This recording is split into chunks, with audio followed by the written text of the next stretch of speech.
অসমত school college নিযুত মইনা আঁচনি বিনামূলীয়া এডমিশন ক্লাস 9ত সাইকেল স্কুটি এনে বিভিন্ন আঁচনিৰে বিশেষকৈ নিযুত মইনা আঁচনিৰে আমি ছোৱালীসকলক কলেজত পঢ়াৰ আমি ব্যৱস্থা কৰিব পাৰিছিলোঁ। কেইদিনমান আগতে মই কটন কলেজৰ এটা অনুষ্ঠানত যোগ দিবলৈ গৈছিলোঁ।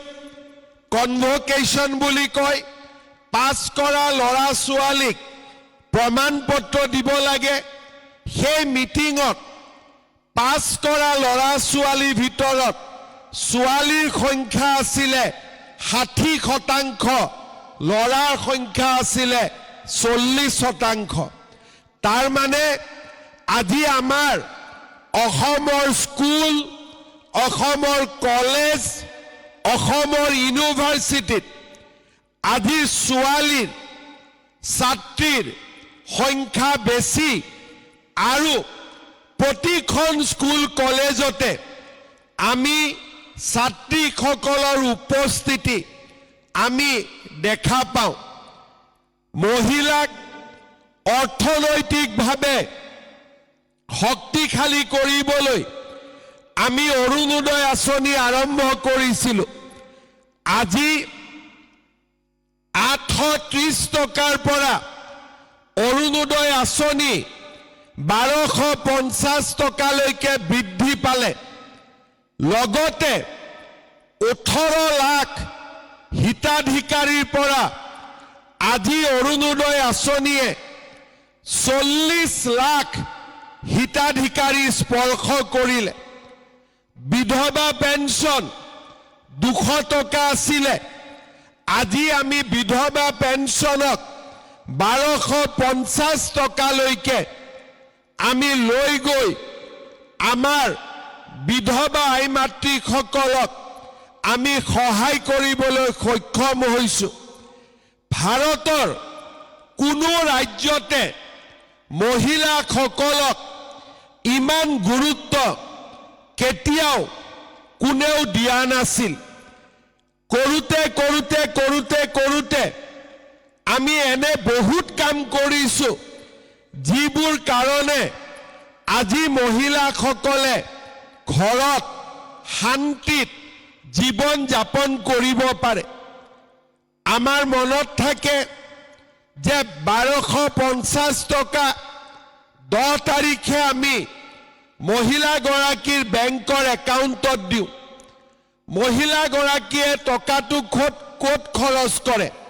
ঘৰখনৰ বাবে খৰচ কৰে। যদি আমি পুৰুষক 1250 টকা পুৰুষৰ একাউণ্টত দিওঁ, ঘৰত বেংকৰ পৰা টকাটো লৈ আহোঁতে 800 টকাও ঘৰত আহি নাপাব। কিন্তু আজি মহিলাক 1250 টকা দিওঁ, বেংকৰ পৰা মহিলাই 1250 ঘৰলৈকে লৈ যায়। হয়নে নহয়?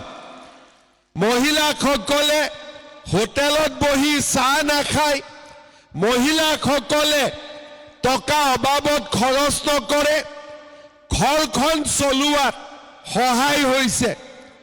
ঘৰত যেতিয়া পাকঘৰত ৰান্ধনি ঘৰত চাউল নাথাকে, হাজবেণ্ডৰ ঘৰত নাই, ওচৰৰ মানুহৰ পৰা চাউল খুজিব লাগে। আজি মোদী ডাঙৰীয়াই আমাক বিনা পইচাত চাউল দিয়ে। যদি 5 কেজিকৈ 4টাও পৰিয়ালৰ সদস্য থাকে, 20 কেজিকৈ চাউল আমি ঘৰত আনো। 700-800 টকা আমি সঞ্চয় কৰোঁ। ঘৰত অতিথি আহিছে, চাহ বনাব লাগে, চেনি নাই, মহিলাগৰাকীয়ে ওচৰত কাপটো লৈ যাব লাগে ওচৰৰ মানুহৰ ঘৰত। তোৰ ঘৰত যদি চাহ চেনি আছে অলপ দে, মোৰ অতিথি আহিছে, গেষ্ট আহিছে। হয়নে নহয়?